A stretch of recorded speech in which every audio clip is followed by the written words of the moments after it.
tous, je voudrais évoquer avec vous aujourd'hui la gestion des nuances. Il y a ce qui est écrit, c'est-à-dire la demande du texte et le respect du texte, et ce que l'on entend réellement. Mais il y a aussi ce que l'on perçoit sur scène quand on est musicien dans l'orchestre ou chef devant l'orchestre, et ce que le public entend de la salle. L'important étant de donner du sens au discours musical et de révéler toutes les facettes d'une partition qui vont aider à comprendre une musique. C'est d'autant plus important quand le public est en situation de découvrir une œuvre, d'être donc dans une première audition.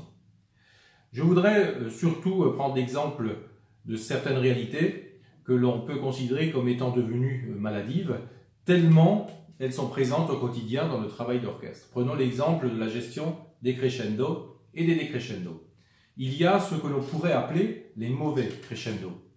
Ces mauvais crescendo qui se déclenchent systématiquement et se révèlent dans des situations très différentes. Par exemple, un contexte d'une phrase musicale ascendante qui systématiquement serait accompagné par un effet crescendo alors que le texte ne le demande pas.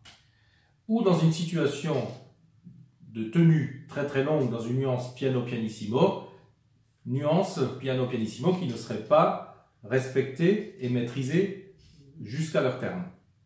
Également dans des situations de notes répétées, toujours dans des nuances piano-pianissimo, et qui auraient tendance progressivement à évoluer dans leurs nuances.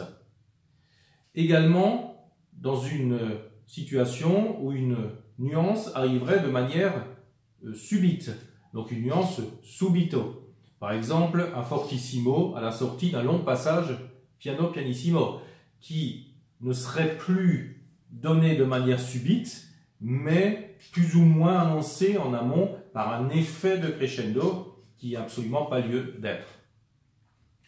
On pourrait également parler en fait de crescendo non désiré sur des valeurs longues et où le crescendo aurait plutôt une illusion d'expressivité et pas toujours très bienvenue dans la manière de proposer une phrase musicale et de l'interpréter. Il y a aussi les mauvais décrescendo ou les mauvais diminuendo. Là encore, plusieurs réalités. Par exemple, une phrase musicale descendante qui ne serait pas soutenue jusqu'à son terme et qui induit de fait un effet de décrescendo, mais lié aussi à un manque d'énergie.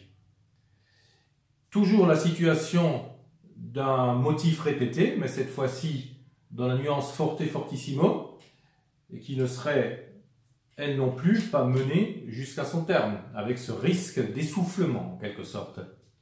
Sur des fins de phrase, donc des fins de phrase non conduites à leur terme, qui font souvent l'objet de négligence, et donc aussi induisent un effet de décrescendo. Également sur l'arrivée d'une nuance subito, par exemple un piano subito qui se manifesterait à la sortie d'un long passage forte, et ce long passage forte souvent n'est pas mené à son terme et annonce donc une nuance à venir, mais en ayant cette particularité de ne pas garder cet effet de surprise. Ces différentes situations appellent donc à beaucoup de vigilance. Pour les éviter, plusieurs solutions. Il faut déjà être conscient de toutes ces réalités-là. Il faut avoir une idée précise du texte pour pouvoir remédier à ces réalités. Il faut aussi avoir une très bonne maîtrise technique et savoir utiliser son énergie à bon escient afin de l'adapter aux différentes satisfactions et éviter tous ces effets involontaires et illusoires. Par exemple, on peut très bien penser crescendo dans une phrase musicale descendante et penser décrescendo dans une phrase musicale ascendante. Tout simplement pour maintenir une nuance constante, homogène et équilibrée, notamment dans la manière dont l'auditeur va percevoir un son d'orchestre. Enfin, les passages à notes répétées sont souvent aussi assujettis à des problématiques de gestion de nuances et non souhaitées, mal maîtrisées. Prenons exemple d'une ligne d'accompagnement pour un passage soliste.